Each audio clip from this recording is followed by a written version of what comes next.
Hey everyone, I hope you enjoyed the live broadcast and are now ready to learn a little more about data analytics. I'm here inside the Bond FinTech Hub, and if you're into finance or actuarial science or potentially data analytics, this is one of the most exciting places on campus. Behind me is the trading room that provides 24-hour access to Bloomberg's live financial information. I never studied anything like this at university, so it's going to be a real education for me. Let's check it out.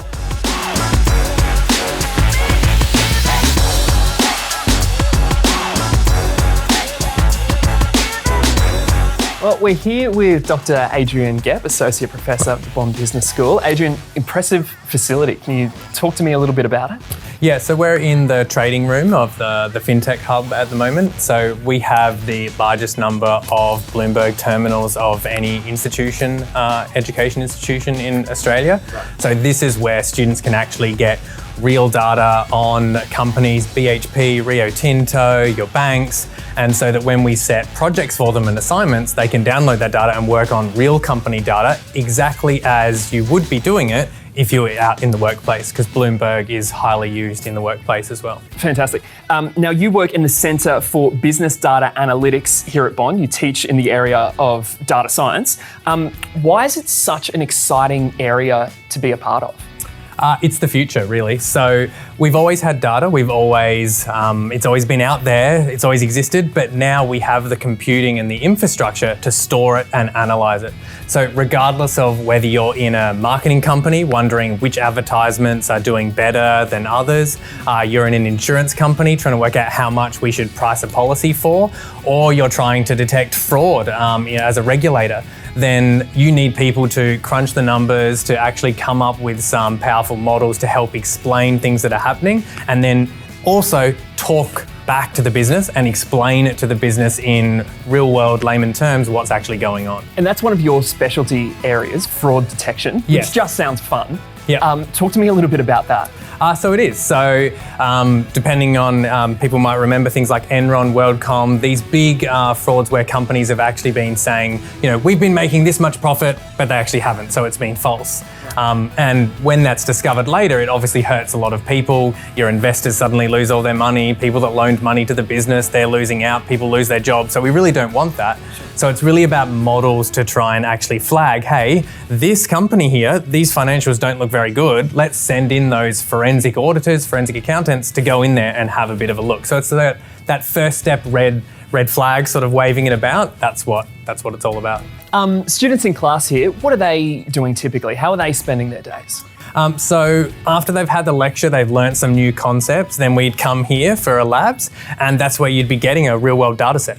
So you'd be playing with a data set, for example, something about a new drug that's being trialled, and you've got a data set about how long people survived and analysing whether or not that taking that new drug has helped. So they'll be analysing that, coming up with graphs, statistics to try and work out what the recommendation is back to the business.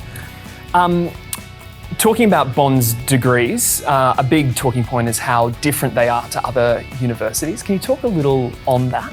Yes, so specifically on the business data analytics and the actuarial science program, they're unique because we teach them from a business school.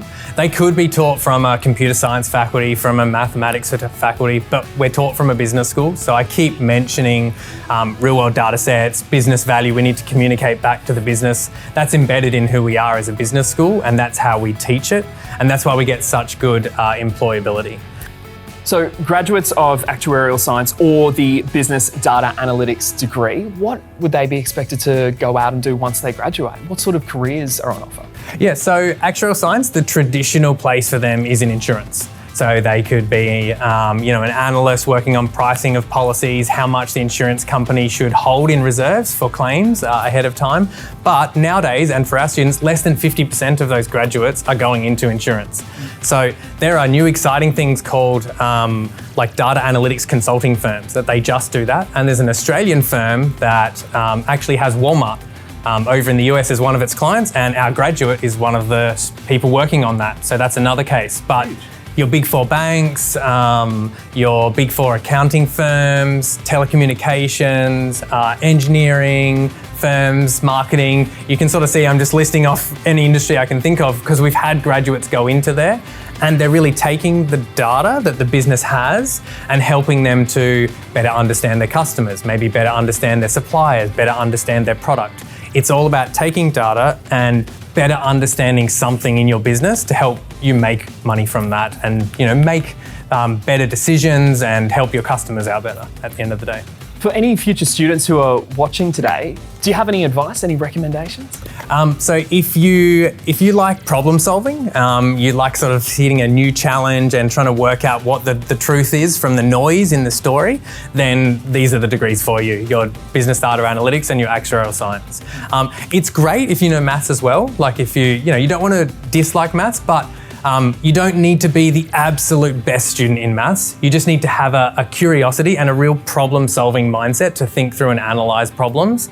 And the beauty is that if you study this kind of work, it's future-proof forever. We're always going to need to analyse data, understand what's going on.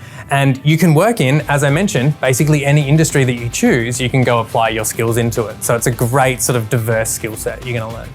Finally, we're in the trading room. Yes. We got live 24-hour financial information coming in. Yep. Any tips to make some quick money in 2021?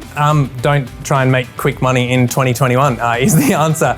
So a lot of it is about looking through those numbers, looking for long-term investment horizons and things. So where you see graphs that say over 10 years, investing in the stock market might do better than something else, that means you need to invest for 10 years or longer. So it's really, it's matching again what your analysis is to what you actually do. But we did recently just run a cryptocurrency trading game linked with a company close by. Again, we have a lot of industry links here.